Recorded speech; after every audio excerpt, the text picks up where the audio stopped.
With regard to sexuality, you said that it is a good question to ask yourself, who is in control? Well, yeah, that's the question, isn't it? You know, if you're masturbating to pornography and the consequence of that is an immediate influx of guilt, then you have to ask yourself, who's in control? And that's a really important question, who's in control?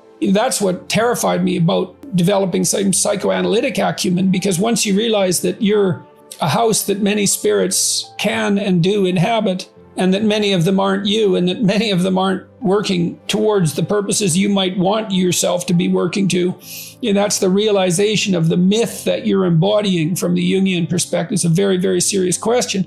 The fundamental human myth is Cain versus Abel. And so who are you? Are you Cain or Abel? Well, the answer is you're both. And then the question is, well, who's got the upper hand? And then the next question is, who do you want to have the upper hand? Is it God and Abel or Satan and Cain?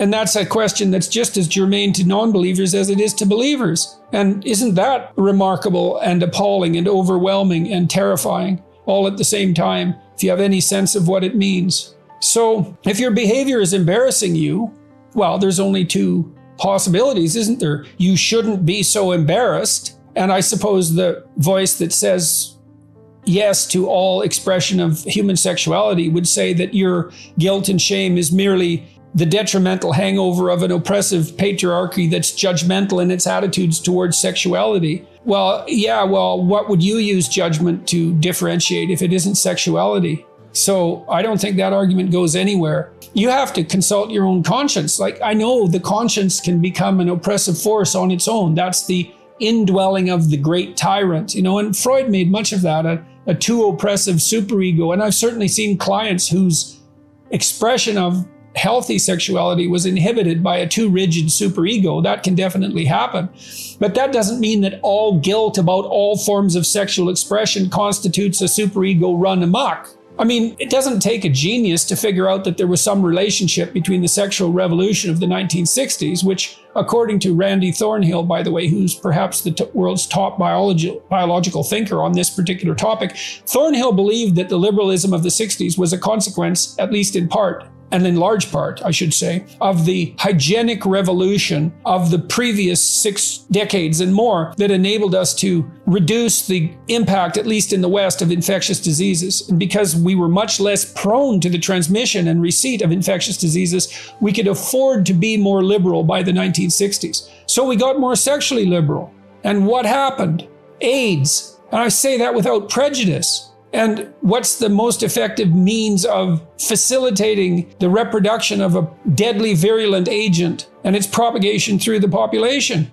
Unrestrained sexual behavior. And so that would be a multitude of partners. So sexual shame is there for a reason, and it's not a trivial reason. And it's not just going to go away because we may wave the magic wand and make the patriarchal oppressor vanish. And that's not going to happen either, by the way. So if you're ashamed about your sexual behavior, then you have to ask yourself, is the shame wrong or is the sexual behavior wrong? And I'm asking you, I'm not judging your behavior, because what the hell do I know about you? And I have enough trouble with my own behavior. So, this is on you. Is your shame what you should be dispensing with, or the behavior? And, it might be a little of column A and a little of column B, because life is never simple. But if you don't feel ennobled by your porn-related masturbation, then perhaps that means it's of questionable utility. I certainly don't see it as a stabilizing social force. I don't see it as something people do in public and brag about. And I know that sexual behavior is private and should remain that way, but you get what I'm driving at. So, look, I think people shouldn't lie, especially to themselves. And I think repeatedly engaging in a behavior that you judge yourself to be morally reprehensible is a form of performative contradiction, which is the acting out of a lie. And I suspect you know that, or you wouldn't be asking the question. And so, what should you do with pornography? Well, you know the answer to that, and so does everybody else. Everyone knows it's not good. It's not good for those who produce it. It's not good for those who participate, wittingly or unwittingly, because there's plenty of them, in its production. It's not good for its consumers, or certainly not the highest good. And what's the highest good? Sexuality incorporated within functional, intimate relationship, bound by vows of mutual celibacy. And we all know that too. That stabilizes our families. It stabilizes our societies. It stabilizes our psyches. And so anything you do that isn't in service of that goal is likely to be counterproductive. And I suspect it's your own psyche, your own soul telling you that. So if your sexual behavior isn't an expression of your highest being, then it isn't serving you in the deepest sense. You're serving it. And that's what your shame indicates. So get out there and find a partner and commit to her or him. And do you have any advice on what to do with porn and masturbation?